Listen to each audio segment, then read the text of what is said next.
चलिए ध्यान दिया जाए। आज हम लोग सर्किट में एंटर करने वाले हैं। और सर्किट का जो सबसे पहला पॉइंट आता है वो आता है क्या? प्रतिरोधों का समायोजन। प्रतिरोधों का समायोजन।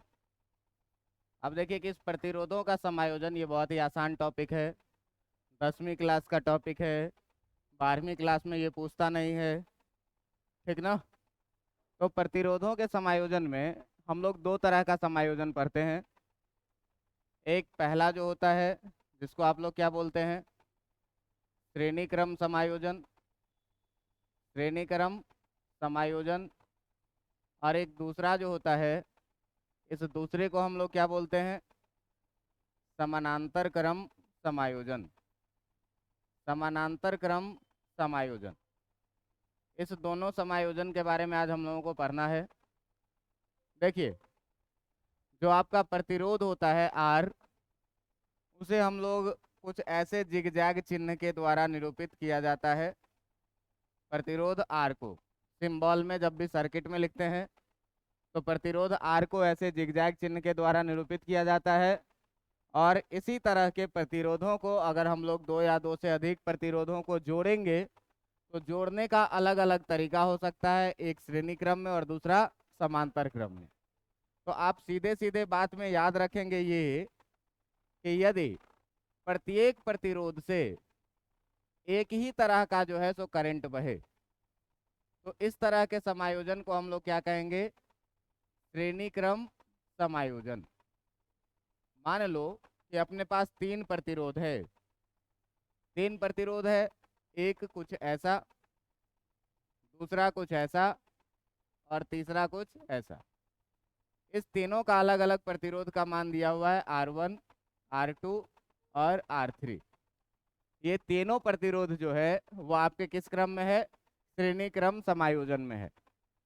आप देखिएगा अगर ध्यान से तो यहाँ पर प्रत्येक प्रतिरोध दो अलग अलग बिंदुओं के बीच में है। इसको बोल देते हैं ए बी और इसका नाम रख लेते हैं सी और इसका नाम रख लेते हैं डी। अब देखिए कि ये जो तीन प्रतिरोध है, ये तीनों प्रतिरोध दो अलग अलग बिंदुओं के बीच में है। और आप जानते हैं कि किसी भी परिपथ में दो बिंदुओं के बीच का विभवांतर अलग अलग होता है। तो मान लीजिए कि अगर इस सिस्टम को हम लोग एक बैटरी से जोड़ दिए जिसका प्रतिरोध है कितना? भी। इसका ये है पॉजिटिव टर्मिनल और ये है नेगेटिव टर्मिनल। आपको पता है कि प्रतिरोध हमेशा पॉजिटिव से करंट निकलेगा और नेगेटिव में जाकर के मिल जाएगा। मान लो कि इससे होकर के करंट बह रही है आई। तो ध्यान देना कि श्रेणी क्रम समायोजन में यहाँ से करंट आई निकलेगा, यहाँ भी करंट आई जाएगा, यहाँ से भी करंट आई जाएगा, यहाँ से भी करंट आई जाएगा और यहाँ से भी करंट आई जाएगा, क्योंकि कोई दूसरा रास्ता भाई अपने पास नहीं है। तो जब कोई दूसरा रास्ता नहीं है इसका मतलब प्रत्येक प्रतिरोध से जो धारा का मान होगा वो धारा का मान इसमें क्या होगा? एक समान होगा। तो आप सीधे सीधे बात ये याद रखेंगे कि श्रेणी क्रम समायोजन में श्रेणी क्रम समायोजन में श्रेणी क्रम समायोजन में श्रेणी क्रम समायोजन में क्या होता है भाई? समायोजन में प्रत्येक प्रतिरोध से प्रत्येक प्रतिरोध से प्रत्येक प्रतिरोध से प्रवाहित धारा का मान प्रत्येक प्रतिरोध से प्रवाहित धारा का मान जो होता है, ये धारा का मान क्या होता है? एक समान होता है। मतलब प्रत्येक प्रतिरोध से जो धारा बहेगी वो कैसी होगी? एक जैसी होगी। मतलब हर एक प्रतिरोध से करंट आए आए आए बहेगा, क्योंकि कोई दूसरा रास्ता नहीं है। और यहाँ से आई करंट वापस आके इस सेल को मिल जाएगा। सर्किट में हमेशा इस चीज को ध्यान में आप रखिएगा कि जिस भी बैटरी से आपने जितना करंट निकाला है उस बैटरी को उतना करंट मिल जाना चाहिए वापस। तो यहाँ से अगर आई करंट जाएगा तो ऐसे घूम करके इसको आई करंट वापस मिल जाएगा। इसका मतलब कि प्रत्येक प्रतिरोध से एक समान करंट बहेगी आई। और चूंकि प्रत्येक प्रतिरोध दो अलग अलग बिंदुओं के बीच में है तो अलग अलग बिंदुओं के बीच का जो विभवांतर होगा वो विभवांतर भी क्या होगा? अलग अलग होगा। तो श्रेणी क्रम समायोजन में आप दूसरा पॉइंट ये भी लिखिएगा कि प्रत्येक प्रतिरोध का प्रत्येक प्रतिरोध का विभवांतर जो होता है, प्रत्येक प्रतिरोध का जो विभवांतर होता है, ये विभवांतर कैसा होता है? अलग अलग होता है, अलग अलग होता है। प्रत्येक प्रतिरोध का विभवांतर क्या होगा? अलग अलग होगा।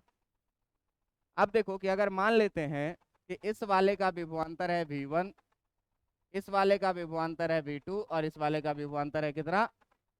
V3। तो प्रत्येक प्रतिरोध का भाई साहब विभवांतर तो अलग अलग होगा, लेकिन जो विभवांतरों का योग होगा, जो आपके विभवांतरों का योग होता है, ये योग क्या होता है? सेल के कुल विभवांतर के बराबर होता है। सेल के कुल विभवांतर के बराबर होता है। इस चीज को ध्यान में रखेंगे। मतलब अलग अलग विभवांतर है, V1 V2 और V3 विभवांतर अदिश राशि है। तो हर एक अदिश राशि को जब हम जोड़ेंगे तो इस सेल का जितना विभवांतर है V, ये इस V के बराबर में रिजल्ट मिल जाएगा। इसका मतलब कि जो V बराबर होगा वो V1 plus V2 plus V3 के बराबर में। जरा सा ध्यान दीजिएगा कि अगर इस पूरे सर्किट में इस दोनों प्रतिरोध को मिला करके, इस तीनों प्रतिरोध को मिला करके हम एक प्रतिरोध बना लें और इसकी जो मान है, इस मान को मान लिया जाए क्या? R। इससे करंट कितनी प्रवाहित हो रही है?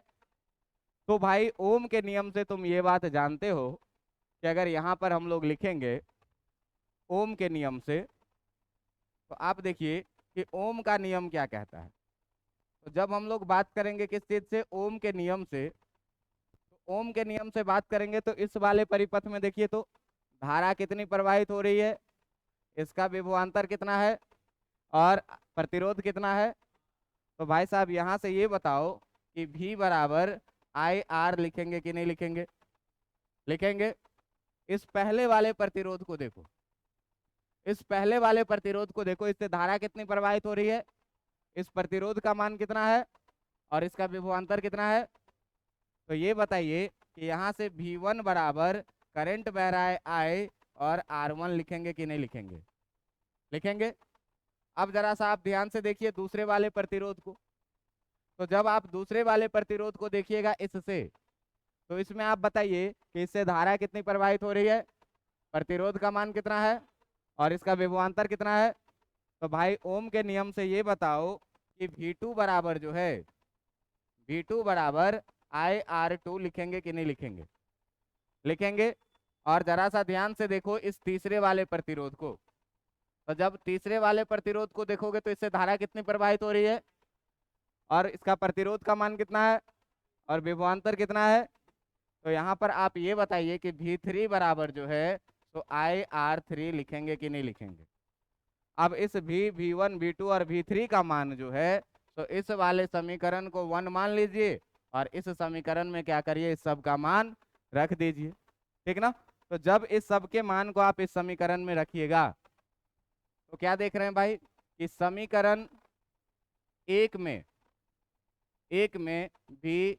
V1 V2 तथा V3 का मान रखने पर, V1 V2 V3 का मान रखने पर आप पाएंगे, कि जो V बराबर है वो है V1 plus V2 plus V3। और V के बदले में हम लोग अभी पढ़े हैं क्या कि V के बदले में ये कितना होता है और बराबर ये कितना होगा, ये कितना होगा और ये कितना हो जाएगा। इस सब में देखो I कॉमन है, तो IR बराबर I इंटू कितना हो जाएगा, R1 plus R2 plus R3। I से I क्या हो जाएगा और R इक्वल टू जो बचेगा वो कितना बचेगा, R1 plus R2 plus R3। इसका मतलब सीधा सीधा बात जो होगा, इसका मतलब सीधा सीधा बात जो होगा वो होता क्या है कि श्रेणी क्रम में संयोजित, इस श्रेणी क्रम में संयोजित, श्रेणी क्रम में संयोजित प्रतिरोधों का श्रेणी क्रम में संयोजित प्रतिरोधों का तुल्य प्रतिरोध, श्रेणी क्रम में संयोजित प्रतिरोधों का तुल्य प्रतिरोध, जिसको आप आर बोले हैं, ये क्या होता है? प्रत्येक प्रतिरोधों के योग के बराबर होता है। प्रत्येक प्रतिरोधों के योग के क्या होता है भाई? बराबर होता है। प्रत्येक प्रतिरोधों के योग के बराबर होता है। अपने पास 3 प्रतिरोध था, कौन सा? R1 R2 R3। तीनों को जब श्रेणी क्रम में जोड़े तो जो तुल्य प्रतिरोध R हुआ वो प्रत्येक प्रतिरोध R1 R2 और R3 के योग के बराबर। कोई दिक्कत इसमें? नहीं कोई दिक्कत। यदि क्या किया जाए कि यदि n एक समान प्रतिरोध, यदि n एक समान प्रतिरोधों को, यदि n एक समान प्रतिरोधों को श्रेणी क्रम में जोड़ा जाए, श्रेणी क्रम में जोड़ा जाए, देखिएगा ध्यान दीजिएगा, यदि n एक समान प्रतिरोधों को श्रेणी क्रम में जोड़ा जाए। देखिए मान लीजिए ये एक प्रतिरोध है R, एक और प्रतिरोध है यहाँ से, ये भी कितना, एक और प्रतिरोध है यहाँ से, ये भी कितना, और इस तरीके से डॉट डॉट डॉट जो है वो n प्रतिरोध है यहाँ पर जुड़ा हुआ। कितने प्रतिरोध है यहाँ से यहाँ तक में? कुल n प्रतिरोध है। अब ध्यान दीजिएगा कि इन n प्रतिरोधों को जब श्रेणी क्रम में जोड़िएगा तो जो R इक्विवेलेंट लिखिएगा, तुल्य प्रतिरोध लिखिएगा, वो कितना लिखिएगा? R प्लस R कितना बार? n time. कितना बार लिखिएगा? n time. तो R इक्विवेलेंट जो आ जाएगा वो कितना आ जाएगा? NR के बराबर में। जब हम लोग एक समान प्रतिरोधों को श्रेणी क्रम में जोड़ेंगे तो तुल्य प्रतिरोध कितना आएगा? NR के बराबर में। तो भैया श्रेणी क्रम समायोजन में आपको बस ये याद रखना है कि प्रत्येक प्रतिरोध से जो प्रवाहित धारा का मान होगा वो क्या होगा, और विभवांतर जो होगा वो क्या होगा? अलग अलग होगा, और कुल विभवांतर का योग हर विभवांतर के बराबर में होगा। और यहाँ से ओम का नियम लगाएंगे, ओम के नियम से V1 V2 V3 का मान हम इस इक्वेशन 1 में रखेंगे और सॉल्व करेंगे तो R1 plus R2 plus R3 आ जाएगा। इसका मतलब कि श्रेणी क्रम में संयोजित प्रतिरोधों का जो तुल्य प्रतिरोध होगा वो प्रत्येक प्रतिरोधों के योग के, अगर 4 होगा तो प्लस R4, 5 होगा तो प्लस R5। क्लियर है इतनी बातें? अब देखिए कि अगर कहे क्या कि n एक समान प्रतिरोधों को श्रेणी क्रम में आप जोड़िए, तो n एक समान प्रतिरोधों को जब आप श्रेणी क्रम में जोड़िएगा तो भाई साहब जो तुल्य प्रतिरोध होगा कितना होगा? NR। और अगर प्रत्येक प्रतिरोध से आप विभवांतर का बात करेंगे, अगर आप प्रत्येक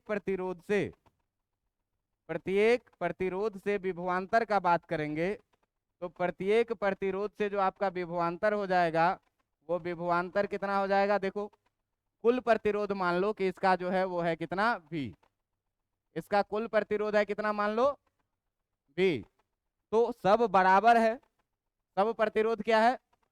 मतलब सब समान खाएगा, सब एक जैसा करंट खाएगा, सब एक जैसा पोटेंशियल खाएगा। तो V को n बराबर भाग में बांट देंगे तो काम हो जाएगा।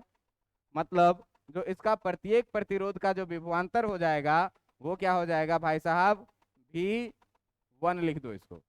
V1 बराबर भी कितना? Vn। अगर मान लो कि इसका V1 है, इसका V2 है, इसका V3 है, इसका Vn है, तो V1 बराबर भी V/n हो जाएगा, V2 बराबर भी कितना हो जाएगा? V3 भी कितना हो जाएगा? और इस तरीके से जो है सो Vn का मान जो है सो कितना हो जाएगा? V/n। मतलब जितना प्रतिरोध रहेगा उतना प्रतिरोध में आप क्या करेंगे? बराबर बराबर विभवांतरों को बांट देंगे। बात समझ में आ रही है? अब देखिए कि इसके बाद हम लोग बात करेंगे किस चीज का? समानांतर क्रम समायोजन का। तो समांतर क्रम समायोजन में बस आप एक ही बात याद रखिएगा कि जो समांतर क्रम समायोजन होता है आपका, इस समांतर क्रम समायोजन में प्रत्येक प्रतिरोध से जो विद्युत धारा बहेगी वो विद्युत धारा कैसी बहेगी? अलग अलग। जैसे मान लीजिए ये एक आपका प्रतिरोध लगा R1, यहाँ से एक दूसरा प्रतिरोध लगा जिसका मान कितना? यहाँ से एक तीसरा प्रतिरोध लगा जिसका मान कितना R3। भाई साहब ये तीनों प्रतिरोध जो है तुम्हारा, ये तीनों प्रतिरोध किस क्रम में जोड़ा हुआ है, समानांतर क्रम में जोड़ा हुआ है। अगर मान लीजिए कि इसको हम एक बैटरी से जोड़ दें जिस बैटरी का विभवांतर है कितना भी, जिस बैटरी का विभवांतर है कितना, तो आप ध्यान से देखिए ये सारे प्रतिरोध एक ही बिंदु के बीच में है, ए और बी के बीच में। तो दो निश्चित बिंदुओं के बीच का विभवांतर हमेशा क्या होगा, आप ध्यान से देखिए ये बैटरी भी लगा हुआ है ए और बी के, मतलब इसका विभवांतर बी है तो इसका भी विभवांतर कितना हो जाएगा, इसका भी कितना हो जाएगा और इसका भी कितना हो जाएगा। लेकिन देखो कि अगर यहाँ से करंट आई बहा, अगर यहाँ से करंट आई बहा तो यहाँ तक तो करंट आएगा, लेकिन अब यहाँ से तीन रास्ते, अब तीनों रास्तों में थोड़ा थोड़ा करंट चला जाएगा। तो तीनों रास्तों में जब थोड़ा थोड़ा करंट जाएगा भैया, तो मान लेते हैं कि इसमें जो करंट गया वो I1, इसमें जो करंट गया वो, और इसमें जो करंट गया वो, लेकिन I1 I2 और I3 को जोड़ देंगे तो फिर कुल करंट के बराबर में हो जाएगा। तो समानांतर क्रम समायोजन में आप एक ही बात याद रखिएगा कि प्रत्येक प्रतिरोध का जो इसमें विभवांतर होता है, प्रत्येक प्रतिरोध का जो विभवांतर होता है, ये विभवांतर कैसा होता है, एक समान होता है। प्रत्येक का विभवांतर कैसा होगा, एक समान होता है। और आप जो है सो ध्यान दीजिएगा कि इसमें जो दूसरा पॉइंट है वो क्या होगा कि प्रत्येक प्रतिरोध से अलग अलग धाराएं प्रवाहित होती है। प्रत्येक प्रतिरोध से क्या होती है, अलग अलग धाराएं प्रवाहित होती है, अलग अलग धाराएं प्रवाहित होती है। अलग अलग धाराएं क्या होगी भाई, प्रवाहित होगी। लेकिन प्रत्येक धारा का योग कुल धारा के क्या हो जाएगा, बराबर में। क्या हो जाएगा, प्रत्येक धारा का योग जो होगा वो कुल विद्युत धारा के बराबर में होगा। क्या होगा, कुल विद्युत धारा के बराबर होगा, कुल विद्युत धारा के बराबर होगा। अब ध्यान दीजिएगा कि जब कुल विद्युत धारा के बराबर होगा दोस्त, तो यहाँ से 100 आदमी चला, कुछ आदमी इधर गया, कुछ आदमी इधर गया, कुछ आदमी इधर गया, जब तीनों को जोड़ देंगे तो कितना आदमी हो जाएगा। इसका मतलब जो करंट आपका I है, ये I बराबर कितना हो जाएगा, I1 plus I2 plus I3, और इसी को आप यहाँ पर क्या मानेंगे, इक्वेशन 1। अब देखिए कि ओम का नियम क्या कहता है। ओम के नियम से मान लीजिए कि इस तीनों प्रतिरोध को मिला करके हम एक प्रतिरोध बनाए जिसका प्रतिरोध है कितना, R, और ये जो जुड़ा हुआ है बैटरी से, इस बैटरी का विभवांतर है कितना, V, और इससे धारा बह रही है कितना, I। तो इसमें अगर आप लिखिएगा ओम के नियम से तो सीधे सीधे V बराबर कितना लिखिएगा, IR लिखिएगा। और अगर आपको यहाँ से मिलने का मौका मिले I बराबर, तो R को इधर लेके आइएगा, कितना हो जाएगा, V बटा। कोई दिक्कत है, नहीं कोई दिक्कत है। आप देखिए इस वाले में, देखिए पहले वाले में करंट कितनी बह रही है, विभवांतर कितना है और प्रतिरोध कितना है, R1। तो देखो भाई कि अगर यहाँ से तुम लिखोगे V बराबर, तो I1 और कितना, R1, क्योंकि करंट बह रही है इससे होकर के I1 और इसका प्रतिरोध है कितना और विभवांतर कितना है V। तो V बराबर कितना लिखेंगे, I1 R1, और यहाँ से अगर आप I1 लिखना चाहेंगे तो ये हो जाएगा कितना, V बट्टा। अगर आप दूसरे वाले प्रतिरोध में देखेंगे तो V बराबर कितना लिखेंगे, I2, क्योंकि भाई दूसरे वाले से जो धारा बह रही है वो कितनी और प्रतिरोध है कितनी, तो V बराबर कितना लिखेंगे, I2 R2, और यहाँ से जब आपको I2 लिखने का मन होगा तो V बाई कितना लिखेंगे, और अगर तीसरे वाले से लिखना पड़ेगा तो V इक्वल टू कितना, I3 R3, और अगर आप यहाँ से लिखना चाहें I3 इक्वल टू तो कितना लिखेंगे, V बाई। अब आप क्या करिए कि I1 I2 I3 और I का मान समीकरण 1 में रख दीजिए, ठीक ना। हम लोग क्या करेंगे कि समीकरण 1 में I1 I2 तथा I3 का मान रखने पर क्या मिलेगा भाई, I1 I2 I3 का मान रखने पर क्या मिलेगा, मान रखने पर मिलेगा I इक्वल टू है I1 plus I2 plus I3। I के जगह पर है कितना B बट्टा I1 के जगह पर कितना है B बट्टा I2 के जगह पर कितना है और I3 के जगह पर कितना है।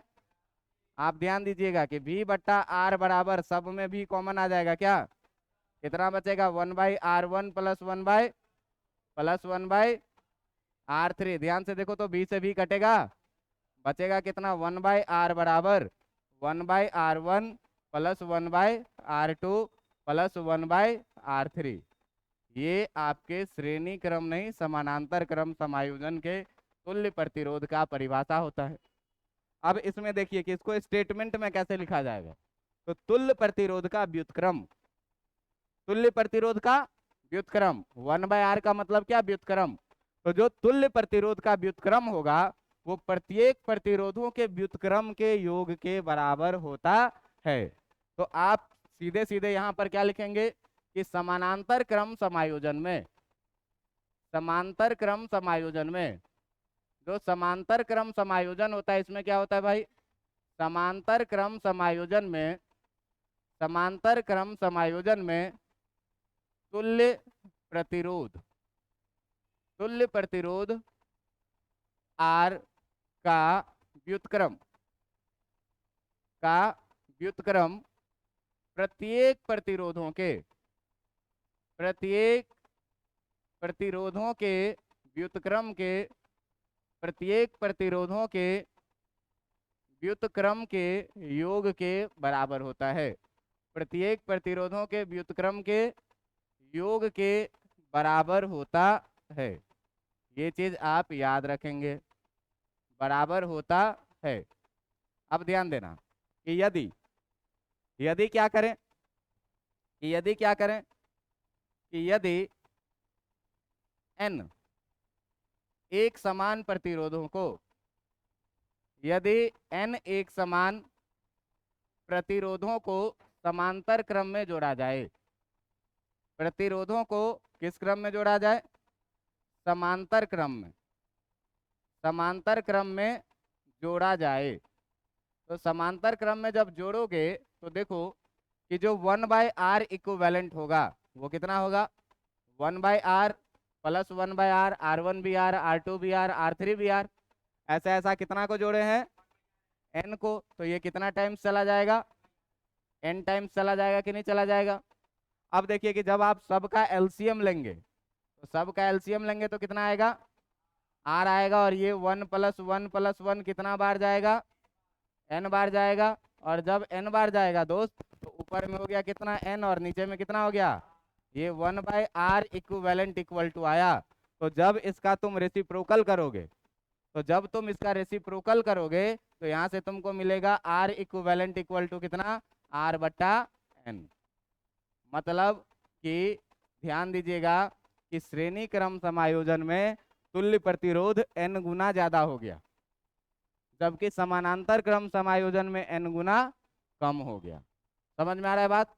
तो समांतर क्रम समायोजन में हमेशा तुल्य प्रतिरोध प्रत्येक प्रतिरोध से अधिक मिलता है, जबकि श्रेणी क्रम समायोजन में अधिक मिलता है और समांतर क्रम समायोजन में क्या मिलता है कम मिलता है। बात समझ में आ रहा है। तो ये पॉइंट आप हमेशा ही ध्यान में रखेंगे क्या कि जो श्रेणी क्रम समायोजन होता है, श्रेणी क्रम समायोजन में, श्रेणी क्रम समायोजन में, श्रेणी क्रम समायोजन में तुल्य प्रतिरोध का मान, तुल्य प्रतिरोध का मान प्रत्येक प्रतिरोध से, प्रत्येक प्रतिरोध से क्या होता है, प्रत्येक प्रतिरोध से अधिक होता है, प्रत्येक प्रतिरोध से अधिक होता है।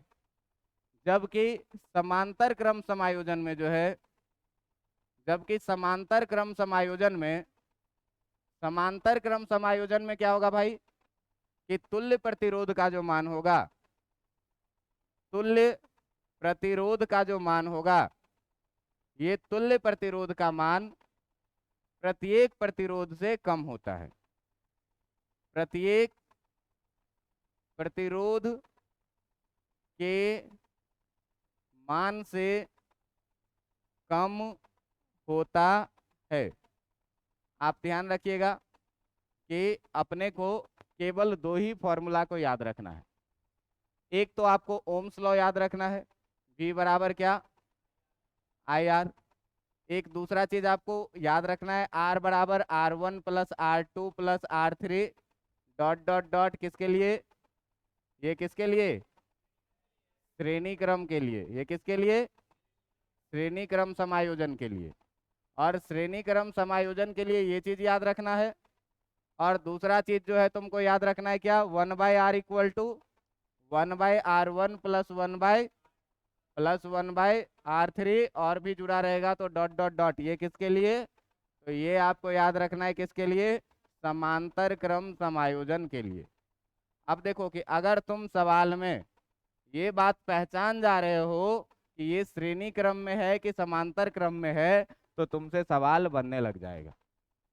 ठीक है, तो तुमसे क्या होगा, सवाल बनने लग जाएगा। अब देखिए कि आपका थ्योरी का पोर्शन बस इतना ही है, इसको मैं बहुत बढ़ा चढ़ा के लिख दिया हूँ। ठीक ना, इतने की जरूरत भी नहीं है, किसी परीक्षा में पूछा नहीं जाएगा। पूछा जाता है क्या, सवाल। तो जब सवाल पूछा जाएगा तो चलते हैं धीरे धीरे क्वेश्चन के तरफ, कैसे क्वेश्चंस को डील करना है। ठीक है, तो सबसे पहले आज 10 मिनट में कुछ छोटे छोटे क्वेश्चन करेंगे। फिर अगला करीब 4 क्लास 5 क्लास 6 क्लास या अगला जितना भी क्लास इस चैप्टर में चलेगा, ये पूरा का पूरा सर्किट से रिलेटेड ही क्वेश्चन चलेगा। अब सर्किट में कभी क्या होगा कि आप बहुत ही आसानी से पहचान जाएंगे कि श्रेणी क्रम में है कि समानांतर क्रम में है। फिर क्या करेगा कि श्रेणी क्रम और समानांतर क्रम के प्रश्नों को मिला करके दे देगा। उसके बाद प्रश्न ऐसे आएंगे जिसको देख करके आपको पता ही नहीं चलेगा कि क्वेश्चन श्रेणी क्रम में है कि समानांतर क्रम में है। तो ऐसे सर्किट को सॉल्व करना सिखाएंगे। और ये सारा फॉर्मूला बेकार हो जाता है तब जब आपके सर्किट में एक से ज्यादा बैटरी लगा दे या सेल लगा दे। एक से ज्यादा बैटरी लगा दे या सेल लगा दे तो ये सारा समांतर क्रम और श्रेणी क्रम धरा का धरा रह जाता है। उसके बाद क्या करना है, तो उसके लिए हम लोगों को एक नया नियम पढ़ना है जिसको बोलते हैं किरचॉफ का नियम। बात समझ में आ रहा है? तो यहाँ से हमको जितना भी पोर्शन पढ़ना है वो सारा सर्किट का पोर्शन पढ़ना है। इसीलिए एकदम ध्यान दे करके एक एक छोटे छोटे क्वेश्चन को आप यहाँ से डील करते चलिए और सीखते चलिए। ठीक है, चलिए देखिए जो पहला क्वेश्चन है अपना, जो पहला क्वेश्चन है अपना वो क्या कह रहा है भाई, कह रहा है कि 3 प्रतिरोध है, 1 2 और ये 3। ये 3 प्रतिरोध है आपका जो श्रेणी क्रम में लगा हुआ है। यह है 1 ओम का, यह है 2 ओम का और यह है 3 ओम का। और इस सारे को एक बैटरी से जोड़ दिया गया है। जो बैटरी है कितने का, 12 वोल्ट का। जो बैटरी है कितने का, 12 वोल्ट को। तो आपको प्राप्त करना है क्या, पहला में कि तुल्य प्रतिरोध ज्ञात करें। तुल्य प्रतिरोध ज्ञात करें कि तुल्य प्रतिरोध बराबर क्या होगा। दूसरा में आपको है ज्ञात करना कि परिपथ, परिपथ में प्रवाहित धारा का मान ज्ञात करें। परिपथ में प्रवाहित धारा का मान ज्ञात करिए। और तीसरा चीज है आपको ज्ञात करना क्या, कि प्रत्येक प्रतिरोध, प्रत्येक प्रतिरोध के, प्रत्येक प्रतिरोध के सिरों के बीच का, सिरों के बीच का विभवांतर ज्ञात करें। ये क्वेश्चन है आपके पास, विभवांतर ज्ञात करें। ध्यान देना कि तुम देख करके बताओ इस सर्किट को कि ये श्रेणी क्रम में है कि समानांतर क्रम में है। श्रेणी क्रम में। तो भाई साहब अगर इस पूरे सर्किट को मिला करके मैं इसको एक प्रतिरोध बना दूं, मैं इस पूरे तीनों प्रतिरोध को मिला करके एक प्रतिरोध बना दूं, ये 12 वोल्ट का है, तो बताओ इसका प्रतिरोध कितना होगा। R बराबर R1 plus R2 plus R3। 1 2 और 3 को जोड़ोगे कितना आ जाएगा, 6 ओम। मतलब तुल्य प्रतिरोध का जो मान हो गया वो कितना हो गया। कोई दिक्कत इसमें नहीं, कोई दिक्कत। अब मान लीजिए कि जो परिपथ से धारा प्रवाहित हो रही है वो कितनी, I। अब ये बताओ कि अगर ओम के नियम से लिखोगे V बराबर I R, तो भी पता है कितना, 12 वोल्ट। आई हमको नहीं पता और प्रतिरोध है कितना पता, तो आई बराबर कितना हो जाएगा, 12/6 यानी कि 2 एम्पियर का। इसका मतलब जो परिपथ से धारा प्रवाहित होगा आई बराबर ये कितने का, 2 एम्पियर का। ये कितने का हो गया, 2 एम्पियर का। अब कह रहा है कि प्रत्येक प्रतिरोध के सिरों के बीच का विभवांतर ज्ञात करें। तो आप ध्यान दीजिएगा, आपको मैं क्या बोला हूं कि श्रेणी क्रम समायोजन में प्रत्येक प्रतिरोधों के बीच का जो विभवांतर होता है वो अलग अलग होता है। वो कितना होता है, अलग अलग। तो मान लो भाई कि इसका विभवांतर है कितना, इसका कितना और इसका कितना। धारा इससे भी आई ही बहेगी, इससे भी आई ही बहेगी और इससे भी। पहले वाले प्रतिरोध को देखो, पहले वाले प्रतिरोध को देखोगे तो इससे धारा कितनी प्रवाहित हो रही है, प्रतिरोध कितनी है, और ये विभवांतर कितना है। तो भाई साहब ये बताइए कि V1 बराबर IR1 लिखेंगे कि नहीं लिखेंगे, लिखेंगे।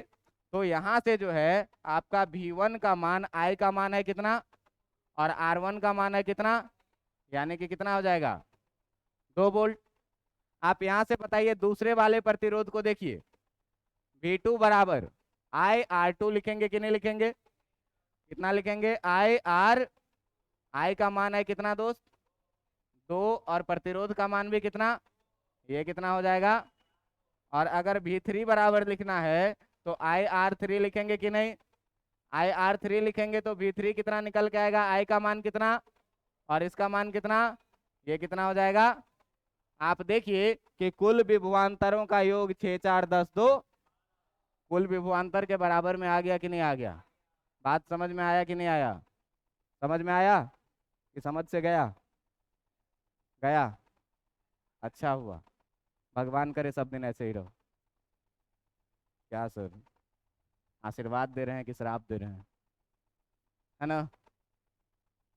आज स्कूल में एक लड़का लिख रहा था, मतलब बतियाने में लगा हुआ है, जैसे ही बोर्ड बदलने के लिए कह रहे कि पेज बदले, कह रहे रुक जाइए सर। हम कहे बतियाओ कम, जल्दी जल्दी लिखो। तो क्या करें सर, हाथ ही इतना, हाथ जैसे चलेगा वैसे ही नहीं लिखेंगे। तो कहे भगवान करे तुम्हारा हाथ सब दिन ऐसे ही चलता रहे, परीक्षा में भी ऐसे ही चले।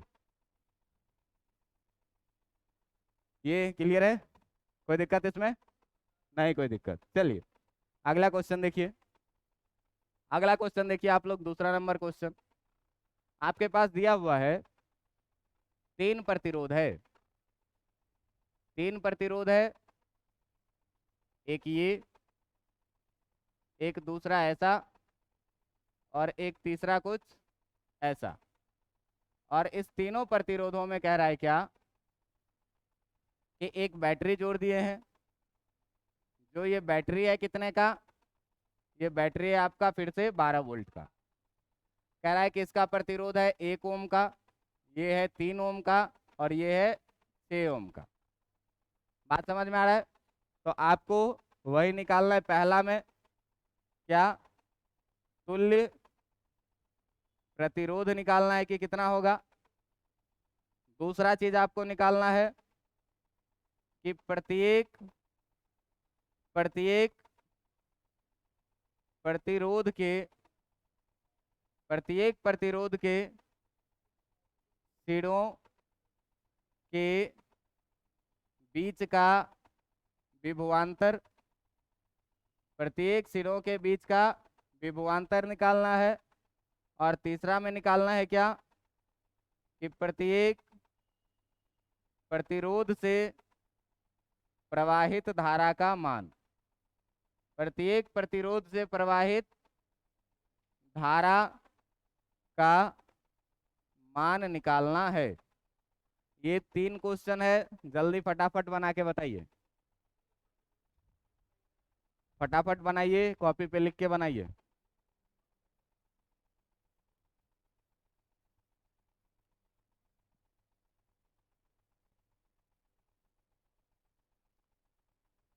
देखो इस तीनों प्रतिरोधों को अगर एक प्रतिरोध मान लें तो जो अपना सर्किट बनेगा वो सर्किट कुछ ऐसा बनेगा।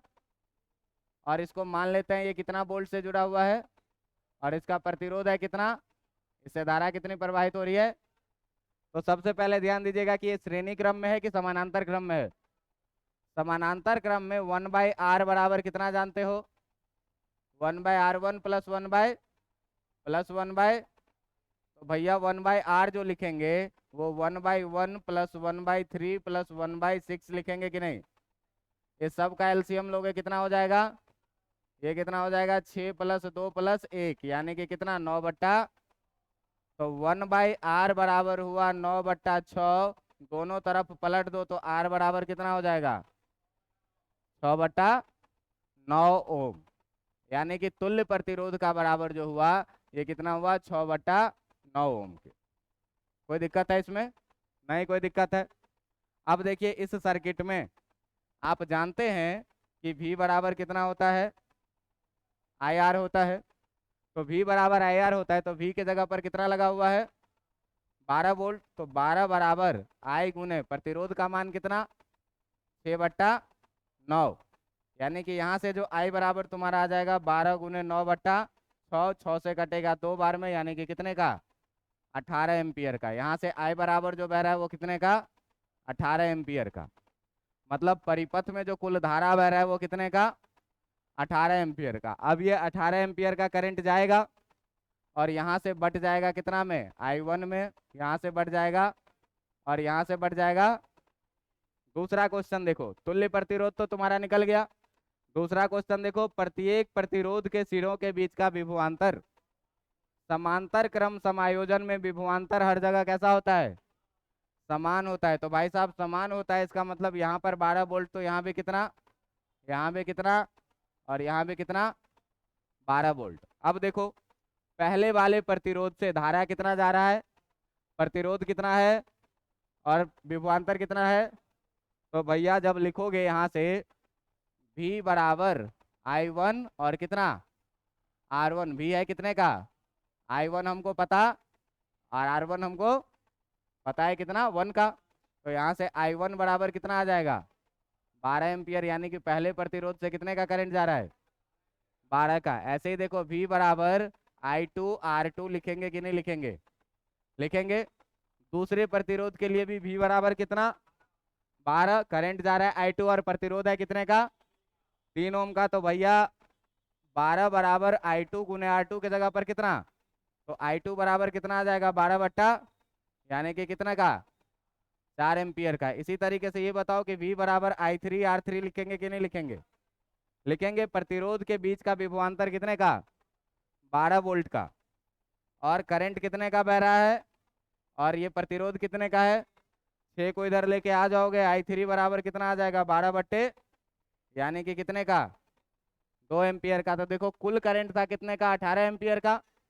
और कुल करंट 12 4 16 2 18 एम्पियर। 18 एम्पियर का करंट 3 भाग में बटा और हर से होकर के हमने क्या किया? करंट निकाल लिया। इतनी बातें समझ में आई कि नहीं? तो आज सामान्य समांतर क्रम और सामान्य श्रेणी क्रम के बारे में हम लोग जाने। आपको होमवर्क में एक क्वेश्चन दे रहा हूँ, आप लोग घर से बना करके लेके आइएगा। ठीक है? होमवर्क में एक क्वेश्चन दे रहा हूँ घर से बनाने के लिए। होमवर्क के लिए ये क्वेश्चन है क्या? होमवर्क के लिए क्वेश्चन है क्या कि आपको ये दिया हुआ है 3 ओम का, इससे 2 प्रतिरोध ऐसे जुड़ा हुआ है। एक है 3 ओम का, एक है 6 ओम का। और यहाँ से एक बैटरी जुड़ी हुई है इससे, जो बैटरी है कितने का? 10 वोल्ट का। ठीक है?